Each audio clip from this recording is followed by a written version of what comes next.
My impression of this debate might be a bit different from most of you, but I thought it went well. Let me add, I think that Professor Solberg's timing was very off, and he could have been better prepared. But this is the reason why Tovia wanted to debate him in the first place.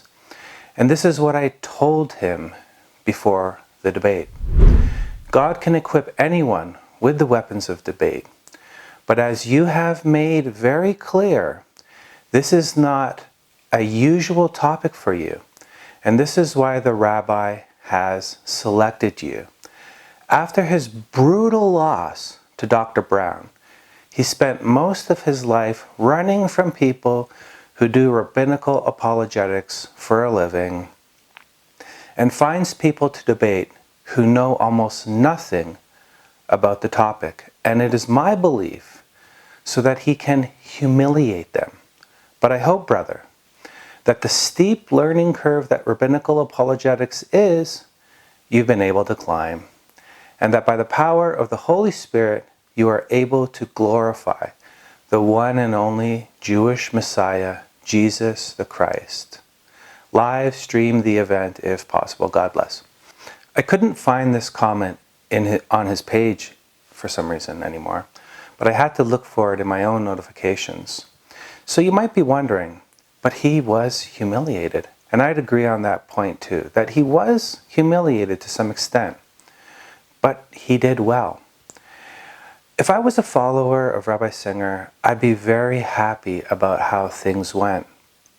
But I'd also probably not know that Tovia is arguing with people no one knows or even considers in the Messianic movement as apologists. We don't consider Professor Solberg a rabbinical apologist. And after the debate, I think that hasn't changed either. It would be like Mike Tyson in his prime with all the heavyweight belts, defending his title to someone not even ranked in the top 1,000. But Rabbi Singer's followers are so deceived that they think this is okay. We would never accept that standard from our apologists. But the standards in rabbinical Judaism are very low, like very low to the floor. And let me just add, to his credit, Professor Solberg understood that there was a vulnerability in Tovia. And you all remember the debate between him and Dr. Brown, and you also probably remember this video that I just did. Yes, I have a two-part question. First question is, I watched the debate with Rabbi Tobias Singer and Michael Brown that they had some years back. And in that debate, I heard both of them agree that if one of them could prove that there were some rabbinical commentaries that agreed that Isaiah 53 was regarding the Messiah, the one that we've always waited for, that either, Rabbi Singer would become a Messianic Jew. I don't believe Solberg went into this debate knowing he was going to win. I believe he thought that he was going to lose and look bad as well, which takes a lot of character. He went there knowing that Singer had this vulnerability to first century Judaism's belief that the Messiah was equal with God, that there was a prototype kind of Trinity in the Old Testament, and that none of this was just invented by Christianity. This was, in fact, at first, a Jewish belief system that Christianity only adopted. And being a bit naive, I'd say he thought he could convert Mr. Singer with these facts. He debated like a lamb, rather than the lion you were probably hoping to see. I did not at all have that expectation. But if I had hoped he was going to cut Tovia's head off figuratively, I'd be disappointed as well. We all should have known why Tovia picked this man. He learned his lesson long ago about debating Rabbinical Apologist when he debated Dr. Brown. There were a lot of very low blows, though, in the debate that I think that I'll probably do some videos on. And the first one will be on the very common Deuteronomy 4 jab that the rabbis use. And the reason why I've selected this one is because I have never heard a rebuttal to it. But let me know if I am wrong in the comments section. And I'll probably do my next video on the topic that Professor Solberg just did his video on.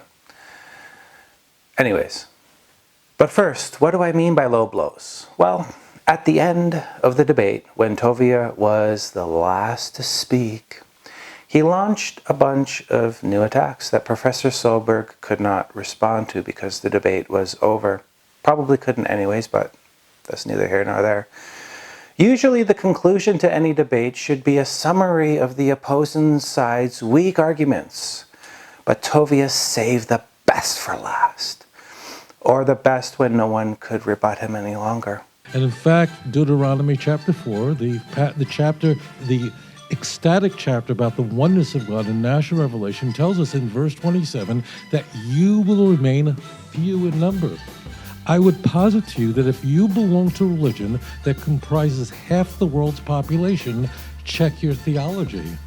Belonging to a religion that's the largest religion in the world is not credibility as far as my Bible goes, because Deuteronomy chapter 7 says, I didn't choose you because you're the most numerous of all the nations, but you are the fewest of all the nations. So I would say to you, my dear friend, if you belong to a religion that's so popular, that doesn't lend credibility to the claims of the church.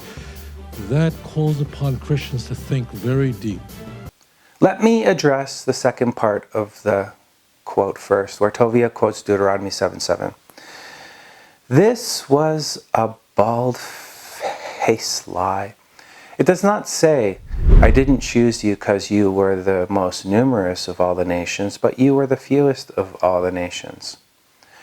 What it says is, it is not because you are the most numerous of the peoples that the Lord has set his heart on you and chose you. Indeed, you are the smallest of peoples. I heard we have to quote the Jewish scriptures because the Christian scriptures are a lie, so I'll just quote the Jewish ones there.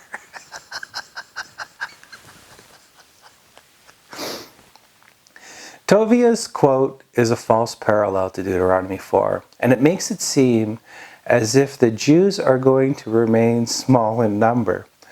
But in the quote from the JPS I just referenced to, God is just saying that the children of Israel were not chosen because of their size. That's it. Nothing else. For they were few when they were chosen. The context of chapter 7 does not permit a parallel where the children of Israel will remain small. And context is the best commentary, Rabbi.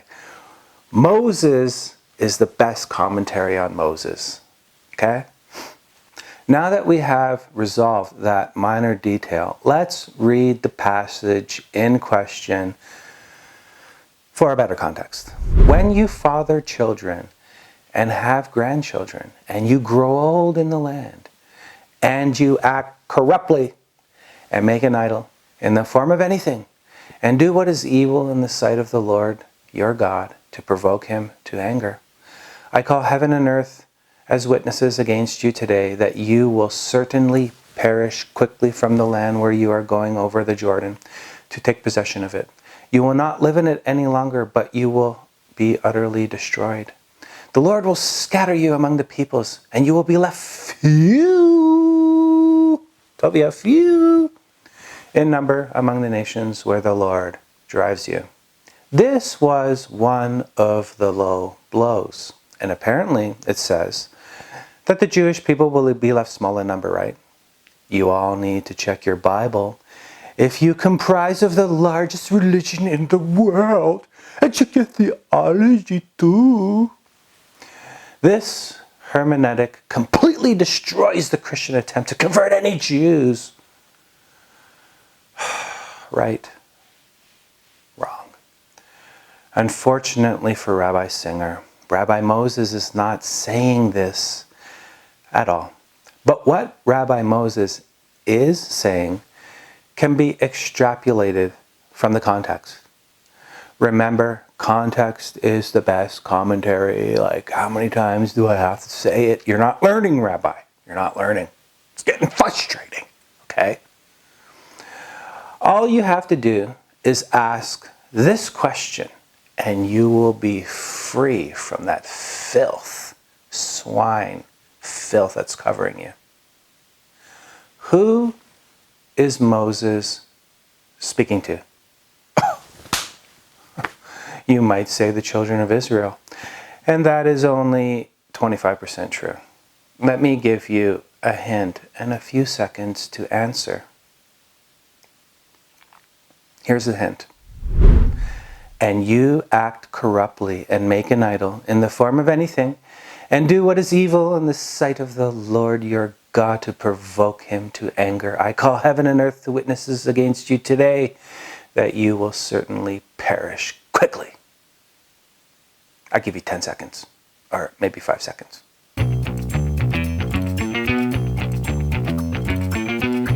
Moses is talking to the rebels of Israel, the rebels, the sinners of Israel will be left few in number, full. And is a complete confession by Rabbi Singer that he is full of sin and in need of the blood of the Lamb. Because Rabbi Singer said that you are small in number.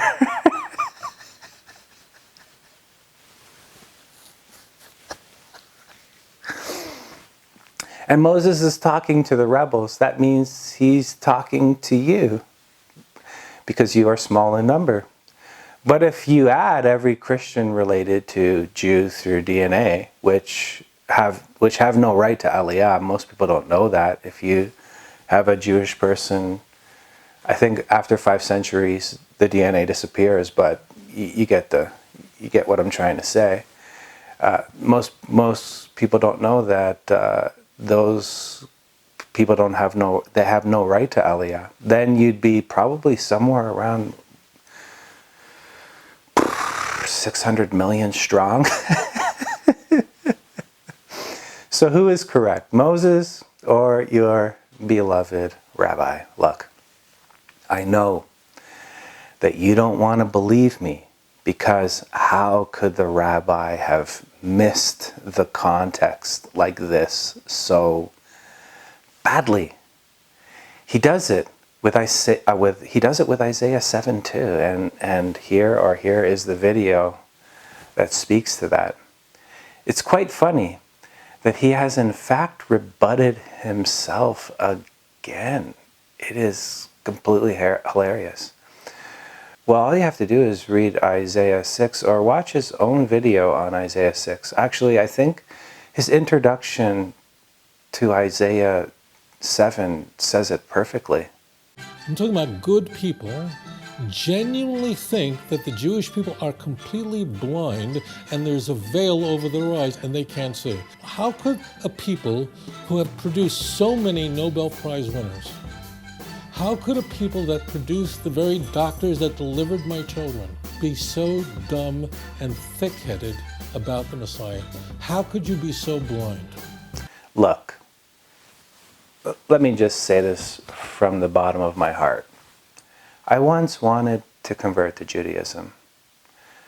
But once I considered the rabbis' arguments, all the rabbis, and Tovia was probably 8th or 9th in line, actually maybe 3rd or 4th, I seen all the holes. I didn't have friends in Judaism though. I wasn't going to a synagogue. I didn't have as much to lose as you have to lose. But I seen the holes. The Lord had mercy on me. And now I'm a rabbinical clown fighter. I don't even think I'm a rabbinical apologist, because these arguments are just clown shows. So look, if I am wrong, please show me how the context is not talking about the rebels of Israel being few in number. But if you cannot rebut me, listen to some of my other videos and then just let it all sink in. And remember, God, Yahweh, is more important than 1,000 friends on Facebook and more important than the best seats in the synagogue.